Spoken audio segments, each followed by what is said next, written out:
പാഠം 418. കയ്യിലുള്ളത് കാണാതെ പോകുമ്പോൾ.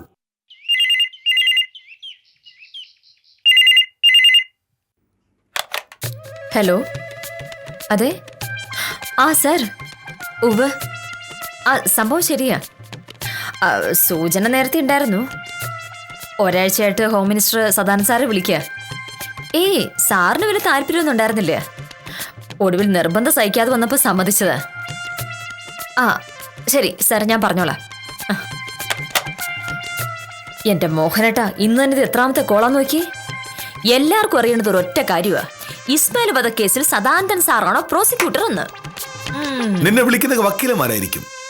അതെങ്ങനെ മനസ്സിലായി? ഇസ്മായിൽ വധക്കേസിൽ സ്പെഷ്യൽ പ്രോസിക്യൂട്ടറായി നിന്റെ സദാനന്ദൻ സാറിനെ നിയമിച്ച കാര്യം പത്രത്തിന്റെ മുൻ പേജിലുണ്ടായിരുന്നു. പത്രം വായിക്കുന്നവർ അത് അറിയുകയും ചെയ്തു. അറിയാത്തവരാണല്ലോ നിന്നെ വിളിച്ച് ചോദിക്കുന്നത്. അതായത് വിളിച്ചവർ പത്രം വായിക്കുന്നവരല്ല. അപ്പൊ അത് വക്കീലന്മാരായിരിക്കുമല്ലോ. വല്ല തമാശക്കാരൻ വന്നിരിക്കുന്നു. മോഹനേട്ടാ, ഇതാണ് ഭാഗ്യം എന്ന് പറയുന്നത്. കുപ്രസിദ്ധമായ ഒരു കൊലക്കേസിൽ സർക്കാരിന് വേണ്ടി വാദിക്കാൻ പുറത്തുനിന്നൊരു വക്കീലിനെ വെക്കാന്നൊക്കെ പറഞ്ഞിട്ടുണ്ടെങ്കിൽ ആ വക്കീല് ചെറിയ ആളാണോ? അതും മന്ത്രി നേരിട്ട് നിർബന്ധിച്ച് സദാനന്ദ സാറിനെ കൂടെ സമ്മതിപ്പിക്കുകയായിരുന്നു. ഇതിനെയാണ് ധൂർത്ത് എന്ന് പറയുന്നത്. കേരളത്തിലെ മുഴുവൻ കോടതിയിലും സർക്കാർ കേസുകൾ വാദിക്കാനാണ് സർക്കാർ പ്രോസിക്യൂട്ടർമാരെ ശമ്പളം കൊടുത്ത് നിയമിച്ചിരിക്കുന്നത്. ഡയറക്ടർ ജനറൽ ഓഫ് പ്രോസിക്യൂഷൻ മുതൽ അസിസ്റ്റന്റ് പബ്ലിക് പ്രോസിക്യൂട്ടർ വരെ 1075 പേർ. അവർക്കൊക്കെ സർക്കാർ ശമ്പളം കൊടുക്കുന്നുണ്ട്.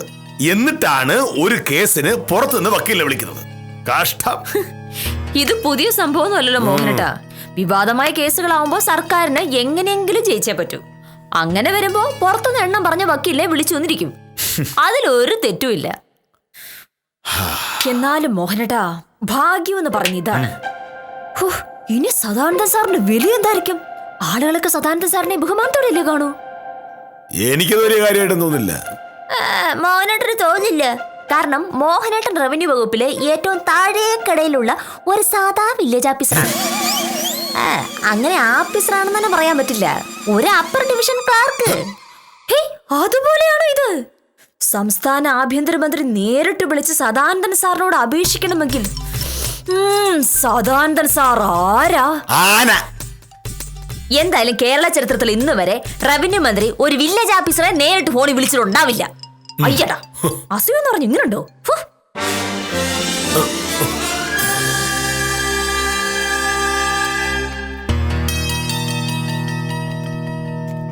ഒരു മന്ത്രി ഫോൺ ചെയ്യുന്നതാണ് ഏറ്റവും വലിയ കാര്യം.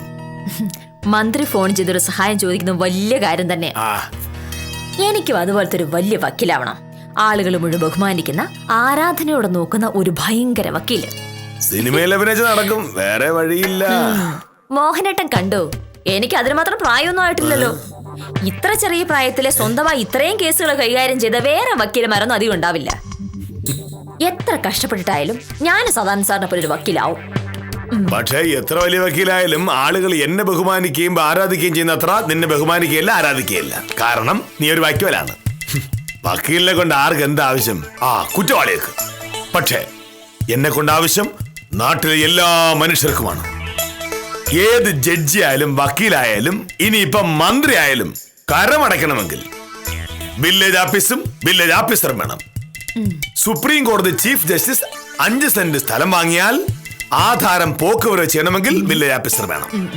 ഇന്ത്യൻ പ്രധാനമന്ത്രിക്ക് ഒരു ജാതി തെളിയിക്കുന്ന സർട്ടിഫിക്കറ്റ് വേണമെങ്കിൽ വില്ലേജ് ഓഫീസർ വേണം.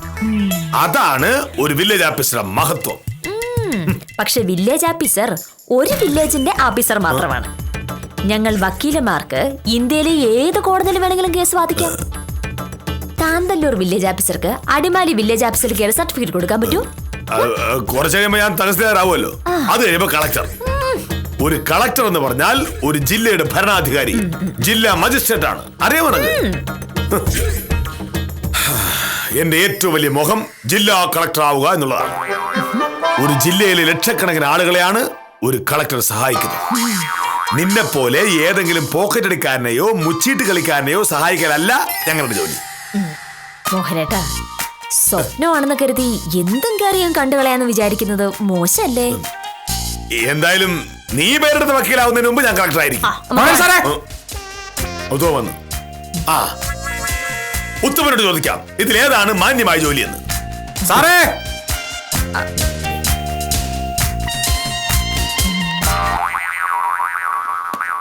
നമസ്കാരമുണ്ട് സാറേ.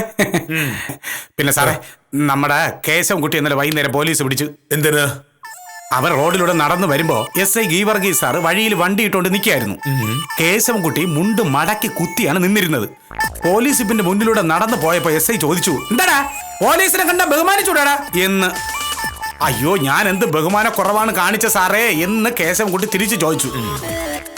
സ്ഥലം SIയുടെ മുമ്പിലൂടെ മുണ്ടു മടക്കി കുത്തിയാണോടെ നടക്കുന്നത് എന്ന് SI. അതെന്റെ സൗകര്യല്ലേ സാറേ എന്ന് കേശവൻകുട്ടി. എന്ന് SI. അത് കേട്ട പാതി കേൾക്കാത്ത പാതി കേശവൻകുട്ടി, ദേ സാറേ മുണ്ട് ഫുൾ അഴിച്ച് തോളിലെടുത്തിട്ട് പോരെ പൂരം പോരെ. പൊതുസ്ഥലത്ത് ശല്യമുണ്ടാക്കിയെന്ന് പറഞ്ഞുകൊണ്ട് SI ഈ കേശവൻകുട്ടി തൂക്കിയെടുത്തോട്ട് പോയി. ജാമ്യത്തിൽ ഇറങ്ങണ ഈ കരം അടച്ച രസീത് വേണം. കേശവൻകുട്ടിയുടെ ഭാര്യയുടെ പേരിൽ ഒരു 10 സെന്റ് ഭൂമി ഉണ്ട്. അതിന്റെ കരം രാവിലെ തന്നെ ഒന്ന് തീർത്ത് തന്ന കോടതി തുറക്കുന്നതിന് മുമ്പ് എനിക്കങ്ങ് ചെല്ലാം. എന്താ സാറേ, ചുമയുണ്ടോ? പിന്നെ ഇപ്പോ ഉത്തമന് മനസ്സിലായോ ഒരു വില്ലേജ് ഓഫീസർ വില എന്താണെന്ന്? ഒരു അത്യാവശ്യം വരുമ്പോ ഓടിക്കേറി വന്നത് വില്ലേജ് ഓഫീസർ വീട്ടിലേക്കാണ്. ഇന്ന് ഞാൻ കരമടച്ച രസീത് തന്നില്ലെങ്കിൽ കേശവന്റെ അവസ്ഥ എന്താവും? ഒന്നും ഉണ്ടാവാനില്ല. ഉത്തമ, ഇതിൽ ഇത്ര പേടിക്കാനായിട്ട് ഒന്നുമില്ല. കേശവൻകുട്ടിയെ പോലീസ് സ്റ്റേഷനിൽ നിന്ന് ഞാൻ പുല്ല് പോലെ ഇറക്കിക്കൊണ്ട് വരും. വഴിയിലൂടെ പോകുന്നവൻ മുണ്ട് മടക്കി കുത്തിയാണോ മടക്കി കുത്താതെയാണോ പോകേണ്ടെന്ന് അന്വേഷിക്കേണ്ട കാര്യം SIക്ക് ഇല്ല. അതിനല്ല സർക്കാർ SIക്ക് ശമ്പളം എണ്ണി കൊടുക്കുന്നത്.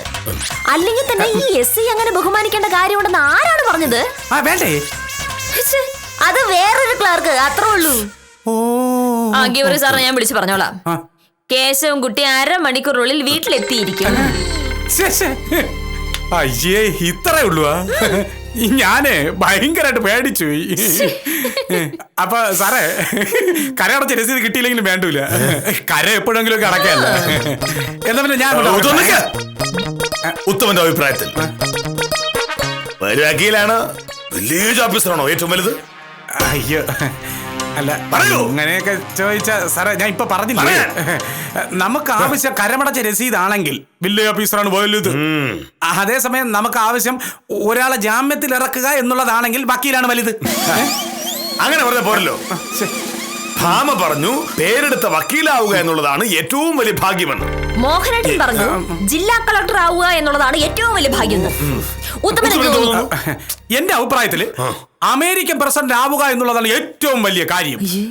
അയാളാണല്ലോ ലോകത്തിലെ ഏറ്റവും വലിയ പുള്ളി. അപ്പൊ ഞാൻ ഇറങ്ങട്ടെ. വക്കീലെ ഗീവർഗീസ് സാറിനെ ഒന്ന് വിളിച്ച് പറഞ്ഞേക്കണേ സാറേ. ശരി എന്നാ.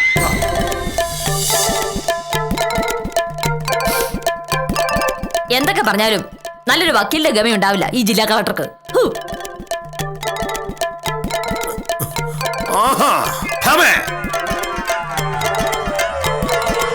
വക്കീൽ എന്ന് പറഞ്ഞാല് തർക്കിക്കുക എന്നുള്ളതാണ് പണി.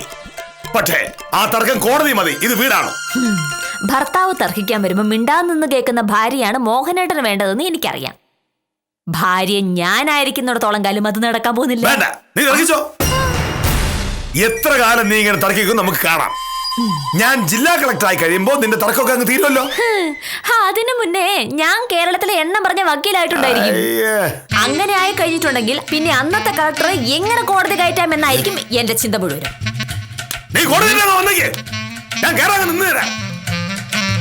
കളക്ടറെ കോടതി കയറ്റുന്ന കാര്യമാണ് ഞാൻ പറഞ്ഞത്, വില്ലേജ് ഓഫീസറെ അല്ല. സ്വന്തം ഭർത്താവിന് ബഹുമാനമില്ലാത്ത നീ എങ്ങനെ വലിയ വക്കീലാവും? നീ ആയുഷ്കാലം മുഴുവൻ മജിസ്ട്രേറ്റ് കോടതിയിലെ ജാമ്യ കേസും മുൻസിഫ് കോടതിയിലെ നിസാര കേസും വാദിച്ച് തെക്ക് വടക്ക് ഇങ്ങനെ നടക്കും. നോക്കിയോ, നമുക്ക് കാണാം. ഓ, സത്യം പറഞ്ഞ ബോറടിച്ച് കാഞ്ഞന സാറേ. എല്ലാ ദിവസവും ഒരുപോലെ രാവിലെ എണീക്കുന്നു, അടുക്കള ജോലി ചെയ്യുന്നു, കുളിച്ച് റെഡിയായി ഇങ്ങോട്ട് പോരുന്നു. ഇവിടെ വന്നാലോ എന്നും ഒരേ ജോലി തന്നെ. അത് പ്രഭ പറഞ്ഞത് വാസ്തവ. സർവീസിൽ കയറിയിട്ട് വർഷം 3ആയി. ഇനി 55 വയസ്സ് വരെ ഇത് തന്നെ ജോലി. കരം തീർത്ത രസീത് കൊടുക്കുക, കൈവശ അവകാശ സർട്ടിഫിക്കറ്റ് കൊടുക്കുക, വരുമാന സർട്ടിഫിക്കറ്റ് കൊടുക്കുക, ജാതി സർട്ടിഫിക്കറ്റ് കൊടുക്കുക. സത്യം പറഞ്ഞാൽ മടുത്തു. നിങ്ങൾ ഈ പറയുന്ന കേട്ട ഇത് വില്ലേജ് ഓഫീസിലെ കാര്യം മാത്രമാണെന്ന് തോന്നുമല്ലോ. എല്ലാ സർക്കാർ ഓഫീസിലെ കാര്യം ഇത് തന്നെയാ കാഞ്ചന സാറ്. എല്ലാ മാസവും 1-ാം തീയതി ശമ്പളം വാങ്ങിക്കാൻ മാത്രം ഒരു ബോറടിയില്ല. എന്നാലും ഇത് കഷ്ടോ ശിശുപാലൻ ചേട്ടാ. ജീവിതത്തിലൊരു പുതുമയൊക്കെ വേണ്ടേ? എങ്കിൽ ഒരു കാര്യം ചെയ്യാം. ഇത്രയും നാള് നമ്മൾ കരം തീർത്ത് റെസീറ്റ് കൊടുത്തു. ഇനി അത് പഞ്ചായത്തിനെ ഏൽപ്പിച്ച് നമുക്ക് കെട്ടിട നികുതി പിരിക്കാം. ബിൽഡിംഗ് പെർമിറ്റും ജനനമരണ സർട്ടിഫിക്കറ്റും കൊടുക്കാം. അതൊരു മാറ്റാവുമല്ലോ. എന്താണ് രാവിലെ വലിയ ചർച്ച? അല്ല സാറേ, പ്രൊഫസറും കാഞ്ചന സാറും പറയായിരുന്നു ഇവിടുത്തെ ജോലി ബോറടിച്ചു. എന്നും ഒരേ ജോലിയാണല്ലോ ചെയ്യുന്നതെന്ന്. ചെയ്യുന്ന ജോലി ആസ്വദിച്ച് ചെയ്താൽ ഒരു ജോലിയും ബോറടി ആവില്ല. പക്ഷേ നിങ്ങൾ അങ്ങനെ അല്ലല്ലോ. ആർക്കോ വേണ്ടി എന്തോ ചെയ്യുന്നു. ശമ്പളം വാങ്ങുന്ന മാത്രം അവനവന് വേണ്ടി. അങ്ങനെ ചെയ്ത ബോറടിക്കും. കരം തീർത്ത് രസീത് കൊടുക്കുന്നത് എങ്ങനെയാ സാറേ ആസ്വദിക്കുന്നത്? സ്വയംപ്രഭേ, നമ്മൾ കരം തീർത്ത് കൊടുക്കുമ്പോ രസീത് വാങ്ങുന്ന ആളുടെ മുഖത്തേക്ക് നോക്കണം. നമ്മൾ ചെയ്യുന്ന സേവനം അയാൾക്ക് വളരെയധികം സന്തോഷം ഉണ്ടാക്കും. ആ സന്തോഷം മനസ്സിലാക്കാൻ പറ്റിയാൽ നമുക്ക് അതിൽ ഒരു സംതൃപ്തി ഉണ്ടാവും. ആ സംതൃപ്തിയാണ് ജോലിക്ക് കിട്ടുന്ന ഏറ്റവും വലിയ പ്രതിഫലം. പക്ഷെ നിങ്ങൾ ഓരോരുത്തർക്കും ഓരോ സഹായം ചെയ്യുന്നത് മനസ്സിരുത്തി അല്ല. അതുകൊണ്ട് തന്നെ നിങ്ങൾക്ക് അത് ആസ്വദിക്കാനും പറ്റില്ല. ഉച്ചക്ക് എന്താ കഴിക്കുന്നത്? ചോറ്. കഴിഞ്ഞ 10-25 കൊല്ലമായി ഉച്ചയ്ക്ക് ചോറ് കഴിച്ചിട്ട് സ്വയംപ്രഭയ്ക്ക് ബോറടിച്ചോ? കാരണം അത് സ്വയംപ്രഭയുടെ ആവശ്യമായിരുന്നു. വലിച്ചേ. ശ്വാസം വലിക്കുന്നത് ഒരു ബോറടി ആയിട്ട് തോന്നുന്നുണ്ടോ? ശ്വാസം വലിച്ചല്ലേ പറ്റൂ സർ. കാഞ്ചന ജനിച്ചതിന് ശേഷം എത്ര കോടി തവണ ശ്വാസം വലിച്ചിട്ടുണ്ടാവും? ഒരു ബോറടി ഇല്ലല്ലോ. എനിക്കൊരിക്കലും ജോലി ബോറടിക്കാറില്ല. കാരണം എനിക്ക് വലിയ ലക്ഷ്യമുണ്ട്. ഇത്ര ചെറുപ്പത്തിലെ വില്ലേജ് ഓഫീസറായി, ഇനി തഹസിൽദാർ ആവണം, കളക്ടർ ആവണം. അങ്ങനെ ഒരുപാട് സ്വപ്നങ്ങളുണ്ട് കോർപ്പറേഷന്. അതിനുവേണ്ടി അധ്വാനിക്കുമ്പോ ബോറടിയേ തോന്നില്ല. ഒരു കളക്ടർ എന്ന് വെച്ചാ ആരാ? എല്ലാ സന്തോഷം ഉണ്ടെങ്കിൽ കളക്ടറായ കൊള്ളാം. നമ്മുടെ പഴയ കളക്ടറുടെ കഥ സാറിന് അറിയാമോ? ആളെ നാട്ടുകാർക്കൊക്കെ വലിയ ബഹുമാന. പക്ഷേ വീട്ടിൽ ഭാര്യയുമായി എന്നും വഴക്കും പ്രശ്നവും. ഒടുവിൽ അവർ കളക്ടർക്കെതിരെ കേസ് കൊടുത്തു. മനസമാധാനം ഇല്ലാതെയും നാണക്കേട് സഹിക്കാൻ വയ്യാതെയാ അയാൾ സ്ഥലം മാറ്റം വാങ്ങിപ്പോയത്. അത് ശരിയാ സാറേ. വീട്ടിൽ മനസമാധാനം ഉണ്ടെങ്കിലേ ജോലി സമാധാനമായിട്ട് ചെയ്യാൻ പറ്റും. ഞങ്ങളുടെയൊക്കെ വീട്ടിൽ ദിവസവും പ്രശ്നങ്ങളാ. സാമ്പത്തിക പ്രശ്നം, അമ്മയ്ക്ക് അസുഖം. എന്റെ വീട്ടിലാണെങ്കിൽ പ്രഹ്ലാദൻ ചേട്ടനെ കൊണ്ടുള്ള കുഴപ്പങ്ങൾ ചില്ലറയല്ല. ഹോ, സത്യം പറഞ്ഞാൽ മനസമാധാനം എന്നുള്ള സംഭവം എന്റെ ജീവിതത്തിൽ ഇല്ല. സാറിനെ ആസ്വദിച്ച് ജോലി ചെയ്യാൻ പറ്റും. കാരണം വക്കീലിനെ പോലൊരു ഭാര്യ വീട്ടിലുണ്ട്. അതുകൊണ്ട് സാറിന് ഒരു ടെൻഷനും ഇല്ല. അത് പ്രൊഫസർ പറഞ്ഞ നേരാ. വീട്ടിലെ സമാധാനവും സ്നേഹമാണ് സാറേ ഏറ്റവും വലിയ ഭാഗ്യം. അതുള്ളത് കൊണ്ട് സാറിങ്ങനെ സമാധാനമായിട്ടിരിക്കുന്നു. അല്ല, സാറ് ഒന്നിനെ പറ്റി ആലോചിച്ച് വിഷമിക്കണ്ട. എന്ത് പ്രശ്നം ഉണ്ടായാലും വക്കീൽ കൂടെ നിൽക്കും. പിന്നെ ആവശ്യത്തിന് പൈസ, ആരോഗ്യം. സാറ് ഭാഗ്യം ചെയ്ത ആളാ.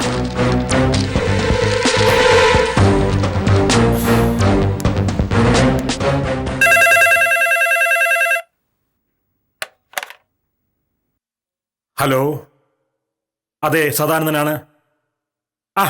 കൃഷ്ണകുമാറേ, എന്തൊക്കെയുണ്ട് വിശേഷങ്ങൾ? ഉവ്വ്, സംഭവം സത്യമാണ്. എനിക്ക് സ്പെഷ്യൽ പ്രോസിക്യൂട്ടർ ആവാൻ ഇഷ്ടമുണ്ടായിട്ടൊന്നുമല്ല. പക്ഷെ എന്തു ചെയ്യാം, മിനിസ്റ്റർ ഒറ്റ വാശിയില്ല ഞാൻ തന്നെ വാദിക്കണമെന്ന്. പുള്ളിക്കാരനുമായിട്ടാണെങ്കിൽ വലിയ അടുപ്പമായി പോവുകയും ചെയ്തു. അതെ അതെ. Good morning sir. Good morning. ഇവിടെ പറഞ്ഞതാ. വേറെ എന്തൊക്കെയുണ്ട് കൃഷ്ണകുമാർ വിശേഷങ്ങൾ? ഓ, അതൊന്നും താൻ കാര്യമാക്കണ്ട. മീനാക്ഷിയുടെ സ്വഭാവം തനിക്കറിയാവല്ലോ. എന്താ ചെയ്യുക? ശരി, നമുക്ക് വൈകിട്ട് കാണാം. ഓക്കെ. അഡ്വക്കേറ്റ് കൃഷ്ണകുമാറാ. ആഹാ. ഇസ്മയിൽ വധക്കേസിൽ ഞാനാണ് സ്പെഷ്യൽ പ്രോസിക്യൂട്ടർ എന്ന് അറിഞ്ഞപ്പോൾ വിളിച്ചതാ. വിളിക്കാതിരിക്കോ സാർ?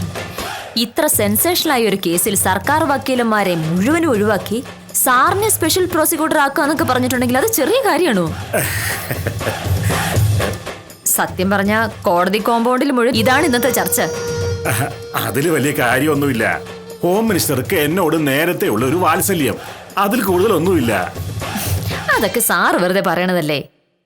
നാട് മുഴുവൻ ശ്രദ്ധിക്കുന്ന ഒരു കേസിൽ വെറും പരിചയത്തിന്റെയോ സ്നേഹത്തിന്റെയോ പേരിൽ ഒരു വക്കീലിനെ സ്പെഷ്യൽ പ്രോസിക്യൂട്ടർ ആക്കണമെന്ന് ഒരു മന്ത്രിയും വാശി പിടിക്കില്ല. സാറിന്റെ കഴിവിലുള്ള വിശ്വാസം തന്നെയാണ് കാരണം. സത്യം പറഞ്ഞ സാർ ഭാഗ്യം ചെയ്തയാളാ.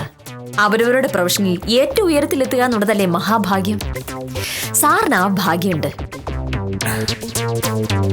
സത്യഭാമയോടായതുകൊണ്ട് പറയാമല്ലോ, നമുക്ക് തൊഴിലൊരു ഉയർച്ച ഉണ്ടാകുമ്പോൾ ഏറ്റവും കൂടുതൽ സന്തോഷിക്കേണ്ടത് ആരാ? നമ്മുടെ വീട്ടിലുള്ളവർ. ഇന്നലെ മന്ത്രി വിളിച്ച് വിവരം പറഞ്ഞപ്പോ മീനാക്ഷിക്ക് പക്ഷേ പുച്ഛമായിരുന്നു. അവളെ കുറ്റം പറഞ്ഞിട്ടും കാര്യമില്ല, അത്രേ വിവരമുള്ളൂ. വലിയ കോടീശ്വരനായ അച്ഛന്റെ ഒറ്റ മോളല്ലേ. അവൾക്ക് എന്റെ ഈ തൊഴിലൊന്നും ഒരു പ്രശ്നമേ അല്ല. ഈ ജോലി കളഞ്ഞ് അവളുടെ അച്ഛന്റെ കൂടെ ബിസിനസ്സിൽ ഇറങ്ങാൻ എന്നെ എത്ര നിർബന്ധിച്ചെന്നറിയുവോ? പറ്റില്ലെന്ന് ഞാൻ പറഞ്ഞപ്പോ വഴക്കായി. നിങ്ങളൊക്കെ കാണുന്ന സദാനന്ദൻ വിജയത്തിലേക്ക് കുതിക്കുന്ന ഒരു വക്കീല.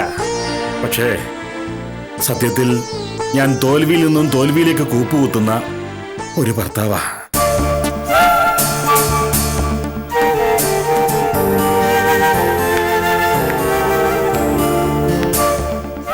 അല്ല സർ, മീനാക്ഷി ചേച്ചി. സത്യഭാമ അവളെ ന്യായീകരിക്കുമായിരിക്കും. പക്ഷേ സത്യം ഞാൻ തുറന്നു പറയാം. എന്റെ ജീവിതത്തിലെ ഏറ്റവും വലിയ തെറ്റായിരുന്നു ആ വിവാഹം. സ്നേഹം എന്ന വാക്കിന്റെ അർത്ഥം അവൾക്കറിയില്ല. എല്ലാത്തിനെയും പണം കൊണ്ടാ അളക്കുന്നത്. അഹങ്കാരം, ധൂർത്ത്. സത്യത്തിൽ ഞാൻ സഹികെട്ടാ ജീവിക്കുന്നത്. നമ്മൾ എത്രയൊക്കെ ഉയരത്തിലെത്തിയിട്ടും കാര്യമില്ല സത്യഭാമേ. എല്ലാ തിരക്കുകളും കഴിഞ്ഞ് വീട്ടിൽ കയറി ചെല്ലുമ്പോ മനസ്സ് തുറന്ന് സ്നേഹിക്കാൻ ഒരാൾ വേണം. അതില്ലെങ്കിൽ പിന്നെ എന്തായിട്ടെന്താ കാര്യം? കൃഷ്ണകുമാർ പറഞ്ഞത് അതാ. മീനാക്ഷി അയാളെ വിളിച്ചിരുന്നു. പറഞ്ഞത് അത്രയും എന്റെ കുറ്റം. എനിക്ക് വട്ടാണെന്ന് കൂടി പറഞ്ഞു കളഞ്ഞു. ഞാനീ പറഞ്ഞതിന്റെ ഗൗരവം സത്യഭാമയ്ക്ക് മനസ്സിലാവണമെന്നില്ല. കാരണം എത്ര വാശിയും വഴക്കും കാണിച്ചാലും സത്യഭാമയ്ക്ക് വേണ്ടി മാത്രം ജീവിക്കുന്ന ഒരു ഭർത്താവുണ്ട് വീട്ടില്. അയാള് വഴക്കുണ്ടാക്കുമായിരിക്കും, കടുംപിടുത്തങ്ങൾ കാണിക്കുമായിരിക്കും, പിശുക്കനായിരിക്കും. പക്ഷേ സത്യഭാമയ്ക്ക് വേദനിച്ചാൽ മോഹനകൃഷ്ണന് സഹിക്കുവോ? സഹിക്കില്ലെന്ന് എനിക്കറിയാം. അയാളുടെ ലോകം സത്യഭാമയിൽ തുടങ്ങുന്നു, സത്യഭാമയിൽ തീരുന്നു. അയാളുടെ ദുർവാശികളിൽ ചിലപ്പോൾ സത്യഭാമ ശ്വാസം മുട്ടുന്നുണ്ടാവും. പക്ഷേ പുറത്തിറങ്ങിയാൽ ആരുടെ മുമ്പിലും സത്യഭാമയ്ക്ക് അഭിമാനത്തോടെ പറയാം, ഞാൻ വില്ലേജ് ഓഫീസർ മോഹനകൃഷ്ണന്റെ ഭാര്യയാണെന്ന്. കാരണം തന്റെ ഭർത്താവ് അത്രയ്ക്കും യോഗ്യനാണ്. ഇങ്ങനെ എല്ലാം തികഞ്ഞ് സമാധാനത്തോടെ ജീവിക്കാനും ഒരു ഭാഗ്യം വേണം. സത്യഭാമയ്ക്ക് അതുണ്ട്, എനിക്കതില്ല. എനിക്ക് അസൂയ സത്യഭാമയോടും മോഹനകൃഷ്ണനോടും.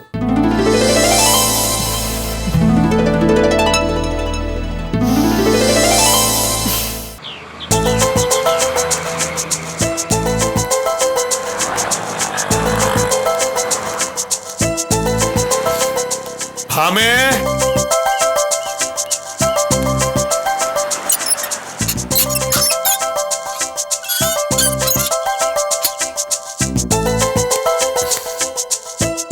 ഭാമേ,